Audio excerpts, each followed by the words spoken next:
கலாத்தியருக்கு எழுதினதான நிருபம் 3வது அதிகாரம் 5வது வசனம்.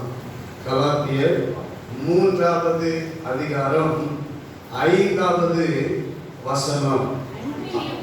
அன்றியும் உங்களுக்கு ஆவியை அளித்து உங்களுக்குள்ளே அற்புதங்களை நடப்பிக்கிறவர் அதை நியாயப்பிரமாணத்தின் கிரியைகளினாலேயோ விசுவாச கேள்வியினாலேயோ எதினாலே செய்கிறார். அப்போஸ்தலனாகிய பவுல் கலாத்திய சபைக்கு இந்த வசனத்தில் ஒரு கேள்வியை, பல கேள்விகளை இந்த அதிகாரத்துல எழுப்புகிறதை நாம் பார்க்கிறோம்.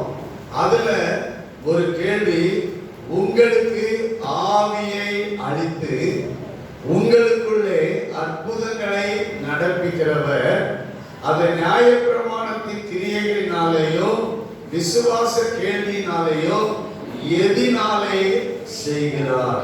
உங்களுக்குள்ளே ஆவியை அளித்து உங்களுக்குள்ளே அற்புதங்களை நடப்பிக்கிறவர் விசுவாசத்தின் கேள்வியினாலே செய்கிறார். கைகளை உயர்த்தி ஆமென் சொல்வோம். அதான் பதில். கர்த்தருக்கு ஸ்தோத்திரம்.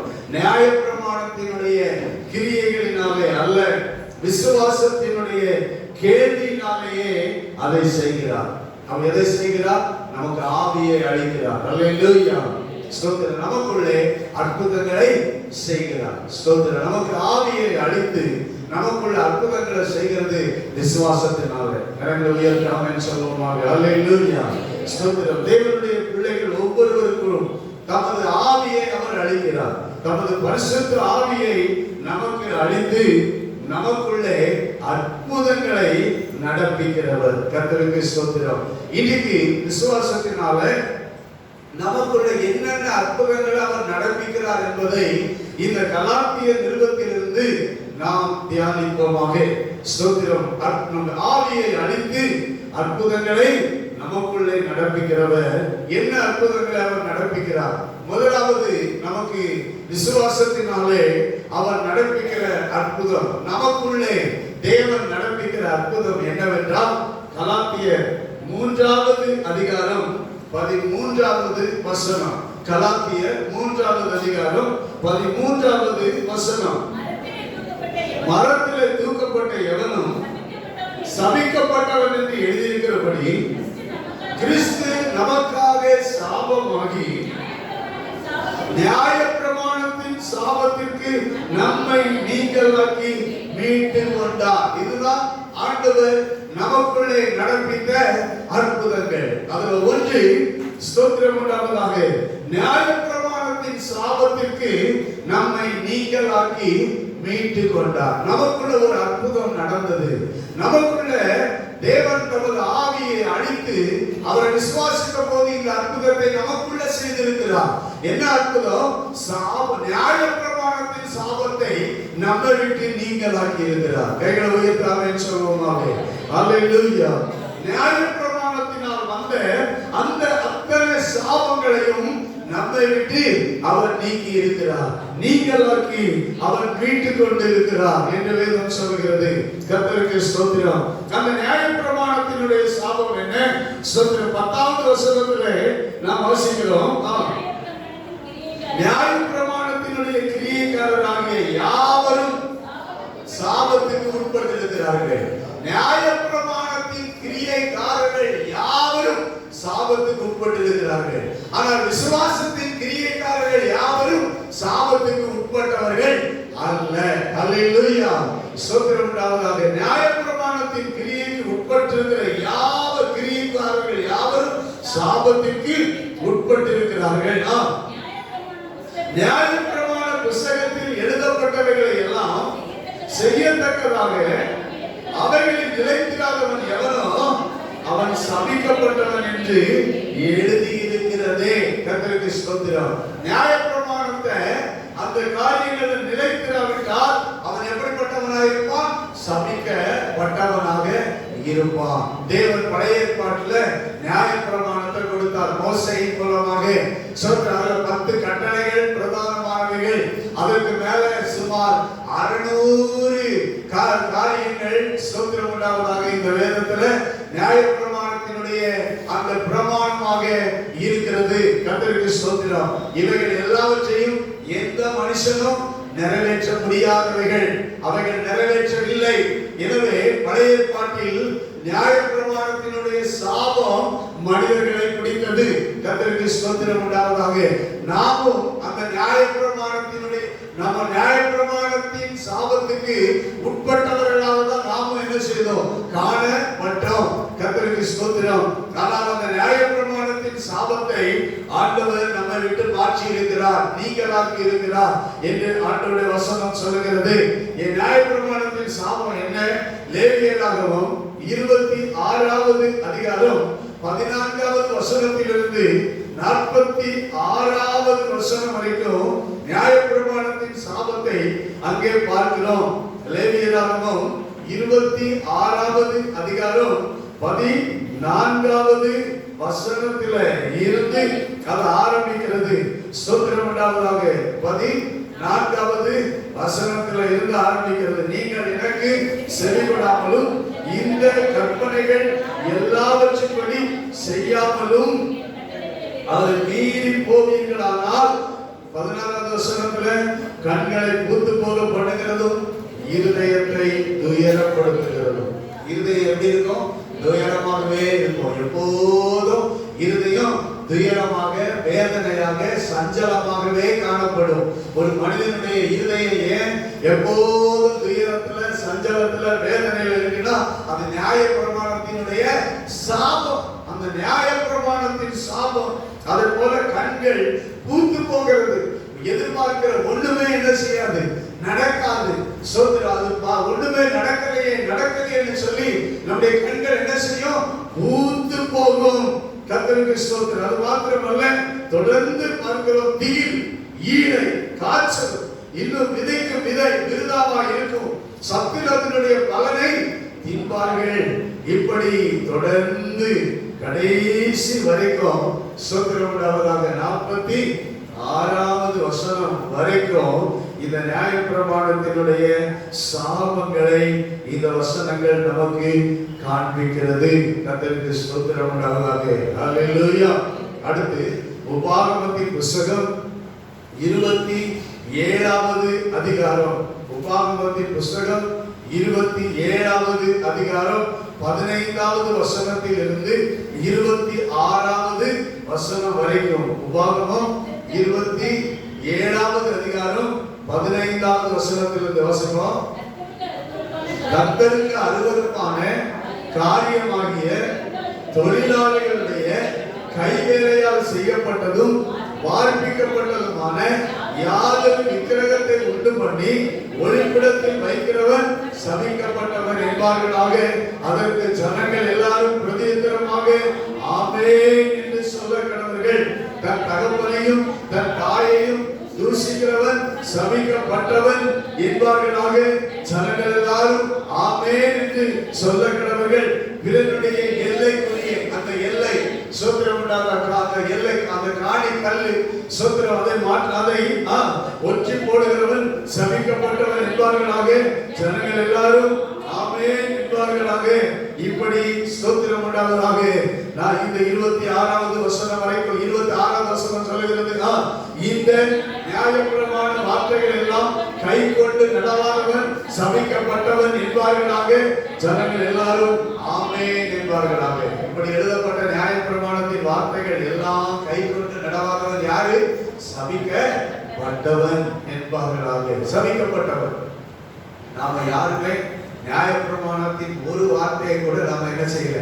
கை கொள்ள இல்லை. கர்த்தருக்கு ஸ்தோத்திரம். ஏன்னா நாம எல்லாரும் யாருக்கு எதை வழிபட்டோம்? விக்கிரகங்கள்தான் நாம வழிபட்டு கொண்டிருந்தோம். ஆண்டவர் சொன்னார், ஸ்தோத்திரம், யாரும் விக்கிரகம் அந்த ஒளிப்படத்திலே வைக்க கூடாது, ஸ்தோத்திரம், நமஸ்கரிக்க கூடாது, இன்னும் பல காரியம் அது பேரை கூட நம்ம என்ன செய்யக்கூடாது, வாயில சொல்லக்கூடாது என்பதுதான் தேவனுடைய நியாயப்பிரமாணத்தினுடைய கட்டளை. விக்கிரகங்களின் பேரை கூட சொல்லக்கூடாது, அந்நிய தேவர்களின் பேரை கூட என்ன செய்யக்கூடாது, வாயில உச்சரிக்க கூடாது, அவைகளை உண்டு பண்ணக்கூடாது, அவைகளை நமஸ்கரிக்க கூடாது. இப்படி நியாயப்பிரமாணத்தை கை கொள்ளாதவன் யாரு? சபிக்கப்பட்டவர். நாம என்ன எல்லாம் 100க்கு 100 நியாயப்பிரமாணத்தை கை கொள்ளாதவர்களாக தான் இருந்தோம். கர்த்தருக்கு ஸ்தோத்திரம். அதனால அந்த சாபத்துக்குள்ளதான் நாம இருந்தோம். ஆண்டவர் நமக்குள்ளே அற்புதங்களை நடப்பித்திருக்கிறார். நியாயப்பிரமாணத்தின் சாபத்துக்கு, எல்லா சாபத்துக்கும் நம்ம நீங்களாக்கி மீட்டிருக்கிறார். கைகளை கட்டி ஆண்டவரை மகிமைப்படுத்துவோமாக. அல்லேலூயா. இந்த பழைய ஏற்பாட்டில் எழுதப்பட்ட அத்தனை சாபமும், நியாயப்பிரமாணத்தின் மூலம் வருகிற அத்தனை சாபமும் நம்மை தொடாது. அல்லேலூயா. இயேசு கிறிஸ்து நமக்காக சாபமானார். சிலுவையில அவர் நமக்காக என்ன செய்தார்? சாபமானார். அதனால இன்னைக்கு அவர் நமக்குள்ள ஆவியை அளித்து உங்களுக்குள்ளே அற்புதங்களை நடப்பிக்கிறார். விசுவாசத்தின் கிரியை கேள்வியினாலே. அல்லேலூயா. கர்த்தருக்கு ஸ்தோத்திரம். முதல் அற்புதம் என்ன? நியாயப்பிரமாணத்தினுடைய சாபம் மாறி இருக்கிறது. அல்லேலூயா. உங்க யாருக்குள்ள என்ன கிடையாது? சாபம். நியாயப்பிரமாண சாபம். நான் மறுபடியும் தெளிவா சொல்றேன். என்ன சாபம் கிடையாது? நியாயப்பிரமாணத்தின் சாபம் நம்ம யாருக்குள்ளேயே கிடையாது. அது மாற்றி இருக்கிறது ஆண்டவர் இயேசு கிறிஸ்து நமக்கு செய்த பெரிய அற்புதம். கர்த்தருக்கு ஸ்தோத்திரம். அல்லேலூயா. அதான் ஆண்டவர் நமக்குள்ள அற்புதத்தை நடப்பித்திருக்கிறார். கர்த்தருக்கு ஸ்தோத்திரம். அல்லேலூயா. கர்த்தருக்கு மகிமை உண்டாவதாக. இரண்டாவதாக ஸ்தோத்திரம் உண்டாவதாக. ஆண்டவர் நமக்குள்ள செய்திருக்கிற அற்புதம் என்னவென்றால் கலாத்தியருக்கு எழுதினதான நிருபம். கர்த்தருக்கு ஸ்தோத்திரம் உண்டாவதாக. 3வது அதிகாரம் 11வது வசனம். 11வது வசனம். நியாயப்பிரமாணத்தினாலே ஒருவரும் தேவனிடத்தில் நீதிமானாகிறது இல்லை என்பது வெளியரங்கமாயிருக்கிறது. ஏனெனில் விசுவாசத்தினாலே நீதிமான் பிழைப்பான். சாபம் மாறி இருக்கிறது. அது அற்புதம். இரண்டாவது, விசுவாசத்தினாலே ஆண்டவர் நம்மை இந்த உலகத்துல செத்து போன நம்மை ஆவியில பிழைக்க வைத்திருக்கிறார். கைகளை உயர்த்தி அல்லேலூயா சொல்லுவாங்க. இது நமக்குள்ள தேவன் செய்த அற்புதம். எல்லாம் வெளியில நடந்த அற்புதம் இல்லை. எங்க நடந்த அற்புதம் சொல்லுங்க? நமக்கு உள்ளே நடந்த அற்புதங்கள். கர்த்தருக்கு ஸ்தோத்திரம். நம்முடைய ஆவி பாவத்தினால் என்ன செய்திருந்தது? செத்து போயிருந்தது. ஸ்தோத்திரம். இன்னைக்கு நம்முடைய ஆவி பிழைக்க முடியாத ஒரு ஆவி. ஆனால் விசுவாசத்தினாலே நீதிமான் பிழைப்பான். கர்த்தருக்கு ஸ்தோத்திரம். ஆண்டவர் நம்முடைய ஆவியை உயிரடைய செய்தார். கைகளை உயர்த்தி அல்லேலூயா சொல்வோமாக. நம்முடைய ஆவியை பிழைக்க பண்ணினார். அல்லேலூயா. கர்த்தருக்கு ஸ்தோத்திரம். விசுவாசத்தினாலே நீதிமான் பிழைப்பான். கர்த்தருக்கு ஸ்தோத்திரம். அல்லேலூயா. அதனாலதான் 3வது வசனம் சொல்கிறது. 3வது வசனம், ஆவியினால ஆரம்பம் பண்ணினீர்கள். நம்ம விசுவாசத்தினால பிழைத்தோம். அதனால நம்ம ஆரம்பம் எதுல ஆரம்பிச்சிருக்கிறது? ஆவியினால் ஆரம்பமாயிருக்கிறது. ஆவியினால் நம்ம என்ன செய்திருக்கிறோம்? ஆரம்பமாயிருக்கிறோம். ஆவியை உயிர்ப்பித்தார். ஆவி பிழைத்தது. ஆவியினால நாம் ஆரம்பமானவர்கள். அல்லேலூயா. தேவனுடைய ஆவியினால. கர்த்தருக்கு ஸ்தோத்திரம். இன்னும் 2வது அதிகாரம் 20வது வசனம். ஸ்தோத்திரம். கலாத்தியர் 2வது அதிகாரம் 20வது வசனம். கிறிஸ்துவுடனே கூட சிலுவையில் அறையப்பட்டேன், ஆயினும் பிழைத்திருக்கிறேன். நாம் எப்படி பிழைச்சிருக்கிறோம்? இனி நான் அல்ல, கிறிஸ்துவை எனக்குள் பிழைத்திருக்கிறார். நான் இப்பொழுது மாம்சத்தில் பிழைத்திருக்கிறதோ என்னில் அன்பு கூர்ந்து எனக்காக தம்மை தாமே ஒப்பு கொடுத்த தேவனுடைய குமாரனை பற்றும் விசுவாசத்தினாலே பிழைத்திருக்கிறேன். ஆமென் சொல்லுங்க. நாம் எதனால பிழைத்திருக்கிறோம்? தேவனுடைய குமாரனை பற்றும் விசுவாசத்தினால தான் பிழைத்திருக்கிறோம். அல்லேலூயா. ஸ்தோத்திரம். நாம பிழைத்திருக்கிறோம். ஆனா நாம் அல்ல. கர்த்தருக்கு ஸ்தோத்திரம். இனி நான் அல்ல. இதுதான் கிறிஸ்தவ அனுபவம். நமக்குள்ள ஆண்டவர் செய்த அற்புதம். நான் அல்ல. உலகத்தில் இருக்கிறவனா என்னால நான் ஸ்தோத்திரம். நாம வேதம் சொல்கிறது கிறிஸ்துவுடனே கூட நாம என்ன பண்றோம்? சிலுவையில அறையப்பட்டுட்டோம். இனி நான் அல்ல, அவரே எனக்குள்ள பிழைச்சிருக்கிறார். நானும் அவரை பற்றி விசுவாசத்தினாலதான் என்ன செய்திருக்கிறேன்? பிழைத்திருக்கிறேன். கர்த்தருக்கு ஸ்தோத்திரம். இது ஆண்டவர் நமக்குள்ள செய்த அற்புதம். அல்லேலூயா. நாம இன்னைக்கு எதனால பிழைத்திருக்கிறோம்? ரட்சிக்கப்பட்ட போது எதனால பிழைத்தோம்? விசுவாசத்தினால பிழைத்தோம். இப்பவும் நாம எதனாலதான் பிழைத்திருக்கிறோம்? விசுவாசத்தினாலதான் நம்ம என்ன செய்திருக்கிறோம்? வாழ்கிறோம். கைகளை உயர்த்தி ஆமென் சொல்லுவோம். அல்லேலூயா. விசுவாசத்தினாலதான் நாம என்ன செய்கிறோம்? வாழுகிறோம், பிழைத்திருக்கிறோம். நம்முடைய ஆவி வாழுகிறது, நம்முடைய ஆவி நமக்குள்ள பிழைத்திருக்கிறது, அது உயிர் பெற்றிருக்கிறது. ஸ்தோத்திரம் உண்டாவதாக, அது வாழ்ந்து கொண்டிருக்கிறது. ஹல்லேலூயா. நித்திய ஜீவனோடு அது என்ன செய்து கொண்டிருக்கிறது? வாழ்ந்து கொண்டிருக்கிறது. அதுதான் சொல்கிற ஆண்டவர் இயேசு கிறிஸ்து விசுவாசத்தினாலே நமக்குள்ள செய்த இரண்டாவது அற்புதம். ஹல்லேலூயா. மூன்றாவது ஆண்டவர் நமக்குள்ள செய்த அற்புதம் சொல்கிற கலாத்தியர் 3வது அதிகாரம் ஸ்தோத்திரம் உண்டாவதாக, ஸ்தோத்திரம் உண்டாவதாக, ஸ்தோத்திரம் 8வது வசனம், 8வது வசனம். மேலும் தேவன் விசுவாசத்தினாலே புறஜாதிகளை நீதிமான்கள் ஆக்குகிறார் என்று வேதம் முன்னாக கண்டு உனக்குள் சகல ஜாதிகளும் ஆசீர்வதிக்கப்படும் என்று ஆபிரகாமுக்கு சுவிசேஷமாய் முன்னறிவித்தது. அந்தபடி விசுவாச வாக்கத்தால் விசுவாசமுள்ள ஆபிரகாமுடனே ஆசீர்வதிக்கப்படுகிறார்கள். ஹல்லேலூயா. சாபம் மாறுகிறது, பிழைக்கப்படுகிறது. மூன்றாவதாக ஆசீர்வதிக்கப்படுகிறார்கள். ஹல்லேலூயா. ஸ்தோத்திரம். நமக்கு உள்ளே ஆண்டவர் செய்த அற்புதம், ஆவியை அளித்து ஆண்டவர் நமக்குள்ள ஒரு அற்புதத்தை செய்திருக்கிறார். வெளியே தெரியல, ஆனா உள்ள என்ன இருக்கு? ஆசீர்வாதம் சொல்லுங்க இருக்குது. ஹல்லேலூயா. எங்க இருக்கு ஆசீர்வாதம்? நமக்கு உள்ள அற்புதம் நடந்திருக்கு, ஆசீர்வதிக்கப்பட்டிருக்கிறோம். கர்த்தருக்கு ஸ்தோத்திரம். ஆசீர்வதிக்கப்படுகிறார்கள். ஸ்தோத்திரம். இன்னைக்கு நாம் ஆசீர்வதிக்கப்பட்டவர்கள். எல்லாரும் கையை உயர்த்தி சொல்லுங்க, நான் கிறிஸ்துவுக்குள் நான் ஆபிரகாமுடனே ஆசீர்வதிக்கப்பட்டவன். நான் ஆசீர்வதிக்கப்பட்டவன்.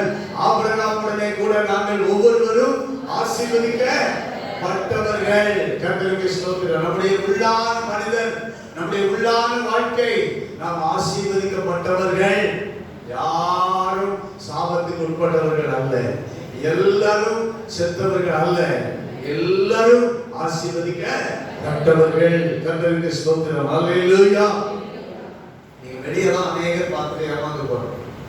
வெளியே பார்த்தா நமக்கு என்ன ஆசீர்வாதம் இல்லாதது போல தெரியலாம். ஆனா உள்ள இருக்கிற ஆசீர்வாதத்தை நீங்க பார்த்தீங்கன்னா வெளியில ஆசீர்வாதத்தை பார்க்க முடியும். கையில உயர்த்தாம சொல்லுவோம். நீங்க உள்ள நடந்த அற்புதத்தை பார்த்தாதான் வெளியில அற்புதம் நடக்கும். உள்ள நடந்த அற்புதத்தை ஒரு தேவ உள்ள பார்க்கணும். எனக்குள்ள அற்புதம் நடந்ததுக்கு நான் ஆசீர்வதிக்கப்பட்டவனா மாறி இருக்கிறேன். ஹல்லேலூயா. நான் ஆசீர்வதிக்கப்பட்ட சந்ததி, நான் ஆசீர்வதிக்கப்பட்ட குடும்பம், நான் என் பிள்ளைகளும் கர்த்தரால் ஆசீர்வதிக்கப்பட்டவர்கள். கர்த்தருக்கு ஸ்தோத்திரம் உண்டாவதாக. ஆசீர்வதிக்கப்பட்ட சந்ததி. நமக்கு உள்ள நடந்த அற்புதம், ஆண்டவர் உள்ள அற்புதம் செஞ்சிட்டாரு. எனக்கு ஸ்தோத்திரம். நாம ஆண்டவரை விசுவாசித்தோமோ அன்றைக்கே இந்த அற்புதம் நமக்குள்ள என்ன செஞ்சு நடந்துருச்சு. ஆனா இன்னும் அந்த ஆசீர்வாதத்தை நம்ம அனுபவிக்காம இருக்கக்கூடாது. ஹல்லேலூயா. அந்த ஆசீர்வாதத்தை வெளிப்படையா நம்ம என்ன செய்யணும்? அனுபவிக்கணும். இன்னும் 14வது வசனத்தை பாருங்க. 14வது வசனம். ஆபிரகாமுக்கு உண்டான ஆசீர்வாதம் கிறிஸ்து இயேசுவினால் புறஜாதிகளுக்கு வரும்படியாக. இப்ப யார் மூலம் ஆசீர்வாதம்? ஆபிரகாமுக்கு உண்டான ஆசீர்வாதம் இயேசு கிறிஸ்து மூலம் தான் யாருக்கு வருது? புறஜாதிகளுக்கு வருகிறது. நம்ம அத்தனை பேரும் புறஜாதிகள். நம்ம எல்லாருக்கும் யார் மூலம் ஆசீர்வாதம் வருது? இயேசு கிறிஸ்துவின் மூலம். ஹல்லேலூயா. என் ஆண்டவர் இயேசு கிறிஸ்துவின் மூலம் நம்ம எல்லாருக்கும் என்ன வரணும்? ஆசீர்வாதம் வரணும். ஆசீர்வாதமா இருக்கணும். கர்த்தருக்கு ஸ்தோத்திரம். ஆபிரகாம் எப்படி இருந்தாரு? ஆசீர்வாதமா இருந்தார். கர்த்தருக்கு ஸ்தோத்திரம். அப்படிதானே? ஆபிரகாம் ஆசீர்வாதமா இருந்தாரா? சொல்லுங்க. ஆசீர்வாதமா இருந்தார். இப்போ கிறிஸ்துவின் மூலம், கிறிஸ்துவுக்குள், கிறிஸ்துவின் மூலம் ஸ்தோத்திரம். இயேசு கிறிஸ்துவினால் நமக்கு என்ன வருது? ஆசீர்வாதம். ஹல்லேலூயா. இது சொல்லப்பட்ட வாக்குத்தத்தத்தை நாம் விசுவாசத்தினாலே பெரும்படியாகவும் இப்படி ஆயிற்று. கர்த்தருக்கு ஸ்தோத்திரம். அப்போ எல்லாரும் வாக்குத்தத்தத்தினால ஆசீர்வாதத்தை பெறணும். ஹல்லேலூயா. அதுக்காக தான் கிறிஸ்து இயேசு இந்த உலகத்துக்கு வந்தார். அதனாலதான் இயேசு கிறிஸ்து நமக்குள்ள அற்புதத்தை என்ன செய்தார்? நடப்பித்தார், நடப்பித்திருக்கிறார். ஸ்தோத்திரம். நாம் ஆசீர்வாதமாய் வாழ ஒவ்வொருவரும் ஸ்தோத்திரம். நான் ஆசீர்வதி இல்லையேன்னு சொல்லி யாருமே நினைக்க கூடாது. உங்களுக்குள்ள அற்புதம் நடந்து விட்டது. எத்தனை ஆண்டுகள் இருக்கிறது? அந்த அற்புதத்தை வெளிப்படையாக நான் காண்பேன் என்று விசுவாசிங்க. கைகளை சொல்லுவோம். அல்லேலூயா. ஆபிரகாம் வெளிப்படையாக அவனுடைய ஆசீர்வாதத்தை காண முடிந்தது. எப்படி? அவன் எதிரிகள் எல்லாருமே சொன்னாங்க, ஆபிரகாமே நீ யாரு? கர்த்தரால் ஆசீர்வதிக்கப்பட்டவராமே அப்படின்னு சொன்னாங்க. கர்த்தருக்கு ஸ்தோத்திரம். அல்லேலூயா. வெளிப்படையாக காண முடிந்தது. பெலிஸ்தியர்களால் பிழைக்க வந்தவன் ஆசீர்வதிக்கப்பட்டான் என்று சொன்னார்கள். ஆபிரகாம் இங்க வந்தான், பிழைக்கலாம் வந்தான். அந்நிய நாட்டுக்கு கானானுக்கு ஆண்டவர் காண்பித்த தேசத்துக்கு வந்து பிழைக்க வந்தான். ஆனால் அந்த தேசத்தில் குடியிருந்தவர்கள் கானானியர்கள், எமோரியர்கள், இப்படிப்பட்ட பல ஜாதிகள் இருந்தார்கள். அது அவன் எல்லாரும் வந்து அவனை ஒடுக்கினார்கள், அவனை துரத்தினார்கள். ஆனால் ஒரு சமயம் அவனை பார்த்து சொன்னார்கள், நீ கர்த்தரால் ஆசீர்வதிக்கப்பட்டவர். ஈசாக்கை பார்த்து சொன்னார்கள், நீ கர்த்தரால் ஆசீர்வதிக்கப்பட்டவர். சோத்திரம் உண்டாவதாக. ஏன்னா எதிரிகள் அவனுடைய ஆசீர்வாதத்தை, வளர்ச்சியை பார்த்தார்கள். உங்கள் வளர்ச்சியை உங்கள் சத்துருக்கள் பார்க்கும்படியாக தான் கர்த்தர் ஆசீர்வதிக்கிறார். ஆமென் சொல்லுங்க. அல்லேலூயா. உங்களுக்குள்ளே நடந்த அற்புதம் உங்களுக்கு வெளியே தெரிய வேண்டும். சத்துருக்களை பார்க்க வேண்டும். சொந்த பிரஜாதிகள் ரட்சிக்கப்படாதவர்களை பார்க்க வேண்டும். ரட்சிக்கப்பட்ட உங்களுக்குள்ளே நடந்த அற்புதம் இயேசு கிறிஸ்துவினால் நீங்கள் ஆசீர்வதிக்கப்பட்டவர்கள் என்பதை எல்லாரும் பார்க்க வேண்டும். அப்படி வெளிப்படையாக தெரியக்கூடிய ஆசீர்வாதத்தை தான் இயேசு கிறிஸ்துவின் மூலம் நமக்கு கொடுக்கிறார். அல்லேலூயா. கர்த்தருக்கு மகிமை உண்டாவதாக. அல்லேலூயா. ஆமென். நம்ம எல்லா குடும்பங்களும் ஆசீர்வதிக்கப்பட்டதை மற்றவர்கள் பார்க்கணும். இந்த இடத்துக்கு வந்தாங்க, இந்த வீட்டுல வந்தாங்க, இப்ப எப்படி இருக்காங்க? ஆசீர்வாதமா இருக்கிறாங்க. அல்லேலூயா. சொல்றேன், இந்த ஊருக்கு வந்தாங்க, இப்போ ஆசீர்வாதமா இருக்கிறாங்க. இந்த ஏரியாவுக்கு வந்தாங்க, இவங்க ஆசீர்வாதமா இருக்கிறாங்க. நாளுக்கு நாள் வளர்ந்து இருக்கிறாங்க, நாளுக்கு நாள் நல்லா இருக்கிறாங்க. சொல்றேன், மற்றவங்க பார்த்து பொறாமைப்படுற அளவுக்கு நீங்கள் ஆசீர்வதிக்கப்பட்டவர்கள். அல்லேலூயா. ஆமென். ஆபிரகாமுடைய வேலைக்காரன் சொல்றான், கர்த்தருக்கு ஸ்தோத்திரம், என் எஜமானை கர்த்தர் மிகவும் ஆசீர்வதித்திருக்கிறார். கைகளை உயர்த்தி அல்லேலூயா சொல்லுங்க. அல்லேலூயா. என்ன சொன்னா? கர்த்தர் என் எஜமானை மிக ஆசீர்வதித்திருக்கிறாரா? இல்ல, மிகவும் ஆசீர்வதித்திருக்கிறார். அல்லேலூயா. மிகவும் ஆசீர்வதித்திருக்கிறார். சொல்றோம். அதனால்தான் ராமன் கர்த்தரால் ஆசீர்வதிக்கப்பட்டவரே உள்ளே வாரும், வெளியே நிற்பானே அப்படின்னு கூப்பிட்டான். சொல்றேன், ஏன்னா எஜமான் ஆசீர்வதிக்கப்பட்டான், வேலைக்காரன் ஆசீர்வதிக்கப்பட்டான். அல்லேலூயா. கர்த்தருக்கு மகிமை உண்டாவதாக. தேவனுடைய பிள்ளைகளே, ஆண்டவர் உங்களை ஆசீர்வதித்திருக்கிறார். நீங்கள் ஆசீர்வாதம் வரும்படி செய்கிறார். நீங்கள் ஆசீர்வதிக்கப்பட்டவர்களாக வாழும்படி செய்கிறார். அதுதான் மூன்றாவது ஆண்டவர் உங்களுக்குள்ள செய்த அற்புதம். அல்லேலூயா. இந்த அற்புதத்தை நாம் அநேகர் விசுவாசிக்காம வாழ்கிறோம். அநேகர் நாம் விசுவாசிக்காமலே வாழ்ந்து கொண்டு வருகிறோம். விசுவாசத்தின் கேள்வி அற்புதங்கள் நம்முடைய வாழ்க்கையில உண்டு. அல்லேலூயா. ஸ்தோத்திரம் உண்டாவதாக. ஆமென். கர்த்தருக்கு ஸ்தோத்திரம். நாலாவதாக கலாத்தியருக்கு எழுதின நிருபம் 4வது அதிகாரம் 6-7 வசனங்கள். கலாத்தியர் ஸ்தோத்திரம் 4வது அதிகாரம் 6-7 வசனங்கள். மேலும் புத்திரராய் இருக்கிறபடியினால் அப்பா பிதாவே என்று கூப்பிடத்தக்கதாக தேவன் தமது குமாரனுடைய ஆவியை உங்கள் இருதயங்களில் அனுப்பினார். ஆகையால் நீ அடிமையாக இராமல் புத்திரனாக இருக்கிறாய்.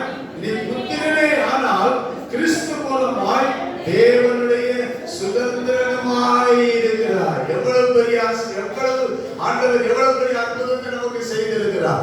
என்ன அற்புதம்? அப்பா பிதாவே அப்படின்னு கூப்பிடத்தக்க ஒரு புத்திர சுவிகாரத்தின் ஆவியை உள்ள அனுப்பிட்டாரு. கைகளை தட்டி ஆண்டவரை மகிமைப்படுத்துவோம். அல்லேலூயா. உங்களுக்குள்ள இருக்கிற ஆவி, உங்களுக்குள்ள இருக்கிற ஆவி தேவன் தந்த ஆவி, ஆவியை அழித்து அற்புதங்களை நடப்பிக்கிறவர். அல்லேலூயா சொல்லுங்க. ஆவியை அழித்து சொல்லுங்க, வாய்ப்பு சொல்லுங்க. ஆவியை சத்தமா சொல்லுங்க. மறுபடி சொல்லுங்க. ஆவியை அழித்து அற்புதங்களை நடப்பிக்கிறார். உங்களுக்குள்ளே எனக்குள்ளே அற்புதங்களை நடப்பிக்கிறவர். என்ன அற்புதம்? 4வது அற்புதம், ஆவி அழித்தார். தமது ஆவியை நமக்குள்ள என்ன செஞ்சிட்டாரு?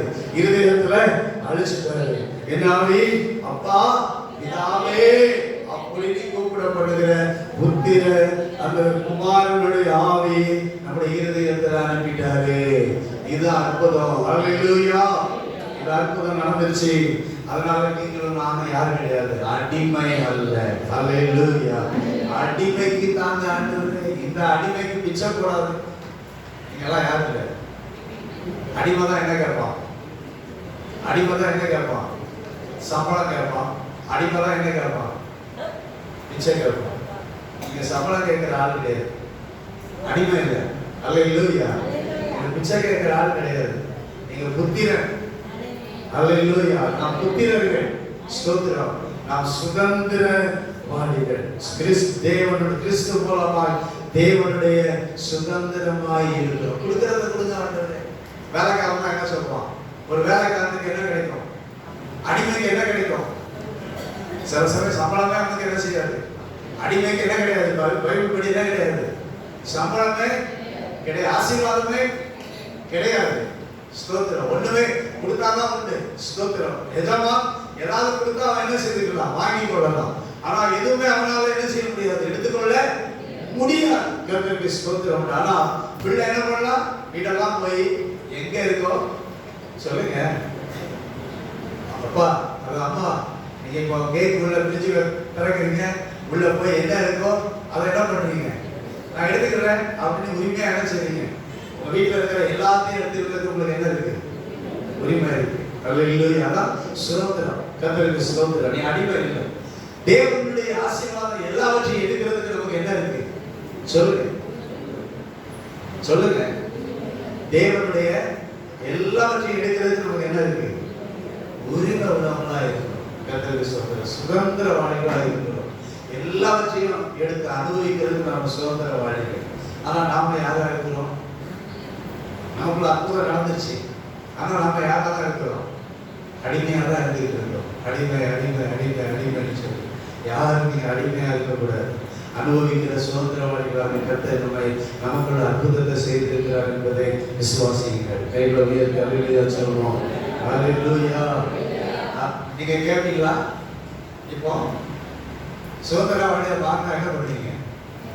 கேட்காமலே சொல்லுங்க, வாயை திறந்து பேசுங்க. கேட்காமலே எடுத்துக்கலாம். என்ன கொடுத்தும் சுதந்திரவாளிக்கு என்ன பண்ணுவாங்க? ஒரு ஏஜ் வரைக்கும் என்ன பண்ணுவாங்க? அப்பா அம்மா கொடுப்பாங்க. அப்படிதானே? ஒரு ஏஜ் வரைக்கும் என்ன செய்வாங்க? அப்பா அம்மா கொடுப்பாங்க. ஒரு ஏஜ் வரைக்கும் தான் ஆண்டவர் கொடுத்துக்கிட்டே இருப்பாரு. அதுக்கப்புறம் நீங்க தான் என்ன செய்யணும்? ஒரு ஏஜ் வந்த பிறகு சொல்லுங்க, ஒரு வயசு வந்த உடனே என்ன பண்ணுவீங்க?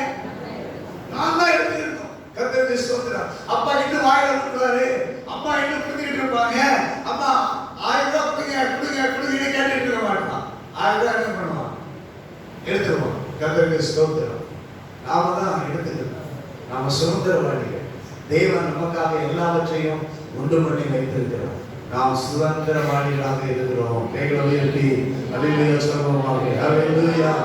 இது விசுவாசத்தினால தேவன் நமக்கு ஆவியை அளித்து நமக்குள்ளே நடப்பித்திருக்கிற அற்புதம். இது அற்புதமா இல்லையா? இது அற்புதமா இல்லையா? இது அற்புதமே. இது அற்புதம். நமக்கு எவ்வளவு பெரிய அற்புதத்தை ஆண்டவர் நமக்கு செய்திருக்கிறார். கர்த்தருக்கு ஸ்தோத்திரம். இது எனக்கு உரியது. உரிமையோட எடுங்க. இது எனக்கு உரியது, எனக்கு சொந்தம். கர்த்தருக்கு ஸ்தோத்திரம் உண்டாவதாக. நான் இந்த உலகத்தில் வாழ்வதற்கு எனக்கு இது சொந்தமா, எனக்கு தேவைன்னா தேவை. கைகளை உயர்த்தி அல்லேலூயா சொல்லுவோம். அல்லேலூயா. சொல்லுங்க, இது எனக்கு தேவை, இது எனக்கு அத்தியாவசியம். அத்தியாவசியம் இல்லாததுக்காக ஆசைப்படாதீங்க. அல்லேலூயா. எனக்கு தேவை, தேவை கூட இல்லாம இருந்தா உலகத்துல யாருதான்? அடிமை.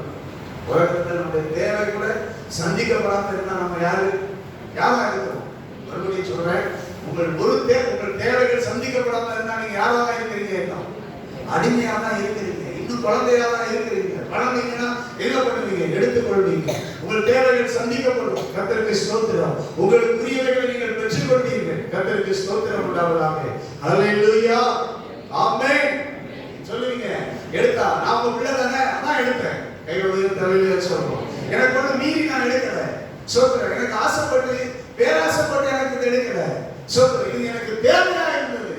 இது எனக்கு இன்னைக்கு என் வாழ்க்கைக்கு தேவை. அவன் நாமத்தினால நான் உங்களுடைய நான் எடுத்துக்கொள்கிறேன். கரங்களை உயர்த்தி ஆமென் சொல்வோம். ஹல்லேலூயா, ஹல்லேலூயா, ஹல்லேலூயா. சில சொல்றாங்க, பார்த்த தேவை எல்லாத்தையும் ஆசைப்பட்டு எடுத்துக்கிறது இல்லை. உங்களுக்கு அத்தியாவசியம் எது என்பது உங்களுக்கு தெரியும். கர்த்தருக்கு ஸ்தோத்திரம் உண்டாவதாக. நான் செழிப்பை குறித்து நான் பேச வரல, ஆனா உங்களுக்கு எது தேவை என்பது கர்த்தருக்கு தெரியும், உங்களுக்கும் தெரியும். ஹல்லேலூயா. உங்கள் வாழ்க்கையின் அத்தியாவசியங்கள் என்ன என்பது தெரியும். அவைகளை நீங்கள் எடுத்துக்கொண்டு தான் இந்த உலகத்துல வாழணும். கையில் உயர்த்தி எல்லாரும் ஹல்லேலூயா சொல்லுவோம். எதுவுமே இல்லாதவர்களாக இந்த உலகத்துல வாழ முடியாது. கர்த்தருக்கு ஸ்தோத்திரம். ஆமென். ஹல்லேலூயா. ஆபிரகாம் மிகவும் ஐஸ்வர்யவானாக இருந்தார். ஸ்தோத்திரம். எல்லாம் உடையவனாக இருந்தார். கர்த்தருக்கு ஸ்தோத்திரம் உண்டாவதாக. எனவே தேவனுடைய பிள்ளைகள், தேவனுடைய சபை, நீங்களும் நானும் நமக்குள்ள அந்த அற்புதங்களை நடப்பித்து விட்டார். அந்த அற்புதங்களை நம்முடைய வாழ்க்கையில எடுத்துக்கொள்வோமாக. விசுவாசத்தினால் அதை அனுபவிக்க பண்ண ஆண்டவர் நமக்கு உதவி செய்வாராக. ஹல்லேலூயா, ஹல்லேலூயா, ஹல்லேலூயா. கர்த்தருக்கு ஸ்தோத்திரம் உண்டாவதாக. ஆமென். அடுத்ததாக கலாத்தியர் 5வது அதிகாரம் 5வது வசனம். கலாத்தியர் 5வது அதிகாரம் 5வது வசனம். நாங்களோ நீதி கிடைக்கும் என்று ஆவியை கொண்டு விசுவாசத்தினால் நம்பிக்கையோடு காத்திருக்கிறோம். கர்த்தருக்கு ஸ்தோத்திரம். இந்த ஆவியை கொண்டு நாங்க என்ன பண்றோம்? எங்களுக்கு நீதி கிடைக்கும். நாங்க நம்பிக்கையோட, விசுவாசத்தினால நம்பிக்கையோட காத்திருக்கிறோம். இன்னும் ஸ்தோத்திரம் உண்டாவதாக. நமக்குள்ள இந்த அற்புதம் நடந்திருக்கிறது. இன்னும் நாம யாருக்காக காத்திருக்கிறோம்? அவருக்காக காத்திருக்கிறோம். இன்னும் நீதி கிடைக்கும். கைகளை உயர்த்தி ஹல்லேலூயா சொல்லுவோம். ஹல்லேலூயா. விசுவாசத்தினால நம்ம காத்திருக்கிறோம். ஆவியை கொண்டு காத்திருக்கிறோம். மறுபடியும் சொல்றேன், நான் சொன்ன எல்லா வசனங்களும் என்ன எதுல இருக்கு? ஆவியை, ஆவியை, ஆவியை, ஆவியை கொண்டு கர்த்தருக்கு ஸ்தோத்திரம் உண்டாவதாக. எங்களுக்கு நீதி கிடைக்கும். தேவ பிள்ளைகளே, உங்க வாழ்க்கையில ஒவ்வொருவருக்கும் ஸ்தோத்திரம். ஆண்டவர் அற்புதத்தை நடப்பித்திருக்கிறார். என்ன கிடைக்கும்? நீதி கிடைக்கும். கைகளை உயர்த்தி ஹல்லேலூயா சொல்லுவோம். ஹல்லேலூயா. அங்க காத்திருங்க. ஆண்டவர் நிச்சயமாக உங்களுக்கு என்ன கிடைக்குமா? நீதியை கிடைக்க பண்ணுவார். ஹல்லேலூயா. அடுத்ததாக கலாத்தியர் 5வது அதிகாரம் 18வது வசனம். கலாத்தியர் 5:18. ஆவியினால் நடத்தப்படுவீர்களானால் நீங்கள் நியாயப்பிரமாணத்திற்கு கீழ்ப்பட்டவர்கள் அல்ல. அடுத்து அற்புதத்தை நடப்பித்திருக்கிறார். என்னன்னா, ஆவி அழித்துதான் அற்புதத்தை நடப்பித்திருக்கிறார். அப்ப என்ன பண்றாரு? ஆவியினால நடத்தப்படுகிற அனுபவம். கைகளை உயர்த்தி ஆமென் சொல்லுவாங்க. ஹல்லேலூயா. நம்ம எப்படி நடத்தப்படணும்? நம்ம எப்படி நடத்தப்படணும்? ஆவியை நமக்குள்ள அழித்து விட்டார். அற்புதங்கள் நடப்பித்து விட்டார். நாம் ஆவியினால நடக்கணும். ஸ்தோத்திரம். ஆவியினால நடக்கணும். ஆவியினால நடக்கணும். தேவன் நமக்குள்ள அளித்த ஆவியினால நடக்கும்போது ஆவியின் கனியும் அன்பு, சந்தோஷம், சமாதானம், நீடிய பொறுமை, தயவு, நற்குணம், விசுவாசம், சாந்தம், இச்சை அடக்கம் ஆவியினால நடத்தப்படுதல். ஹல்லேலூயா. நம்ம யாரும் மாம்சத்தினால நடக்கிறவர்கள் அல்ல. மாம்சத்தின் கிரியைகளினால அதனால நாம இந்த உலகத்துல நடக்கிறவர்கள் அல்ல. ஆவியினால நடக்கிறவர்கள், ஆவியினால் நடத்தப்படுகிறவர்கள். சொல்லுங்க, நான் எதனால நடத்தப்படுவேன்?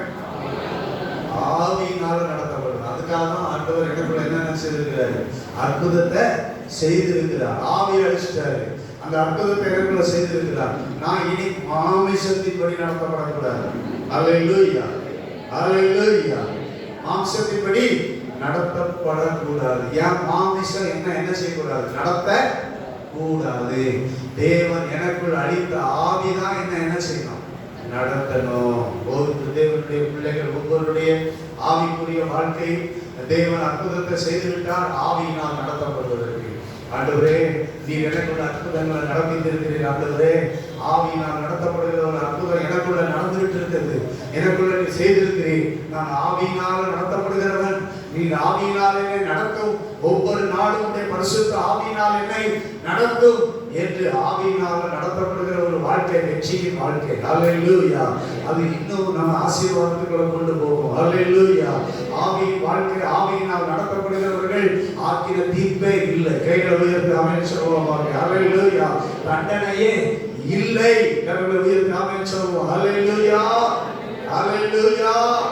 எந்த இல்லை. அதான் தேவன் நமக்குள்ள செய்திருக்கிற அற்புதம். இனி வருகிற வாழ்க்கை, நான் சொல்றேன், இனி நாம் வாழ்கிற வாழ்க்கை, அதுல எந்த தண்டனை நமக்கு என்ன செய்யக்கூடாது, வந்துட கூடாது. அதனாலதான் என்ன பண்றாரு, ஆவியினால நடத்தப்படுகிறதுக்கு அந்த அற்புதத்தை தேவன் நமக்குள்ள செய்கிறார். கர்த்தருக்கு ஸ்தோத்திரம் உண்டாவதாக. நீ மாம்சத்தின் கிரியையில நடக்க கூடாது. அல்லேலூயா. மாம்சத்தின் கிரியை என்ன?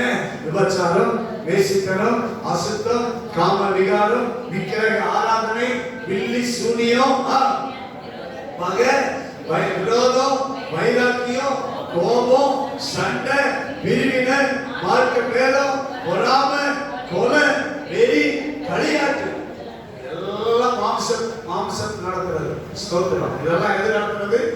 மாம்சத்தில் நடக்கிறது. ஆவியினால நடத்தப்படுகிறவர்கள் ஆனால் நீங்கள் நியாய பிரமாணத்துக்கு கீழ்ப்பட்டவர்கள் அல்ல. ஆவியினால் நடத்தப்படுகிறவர்கள் விசுவாசத்துக்கு கீழ்ப்பட்டவர்கள். கைகளை உயர்த்தி அல்லேலூயா சொல்லுவாங்க. அல்லேலூயா. ஆமென். விசுவாசத்துக்கு கீழ்ப்பட்டவர்கள். விசுவாசத்தின் கேள்வினாலே தான் உங்களுக்கு அற்புதங்கள் நடந்திருக்கிறது. ஆண்டவர் ஆவியினால் நாம் நடத்தப்படுகிறவர்கள் என்பதை நாம் உணர்வோமாக. அல்லேலூயா. இன்னைக்கு அநேக உணராதனால தான் எதுல நடந்துட்டு இருக்கிறாங்க, மாம்சத்துல நடந்துட்டு இருக்காங்க.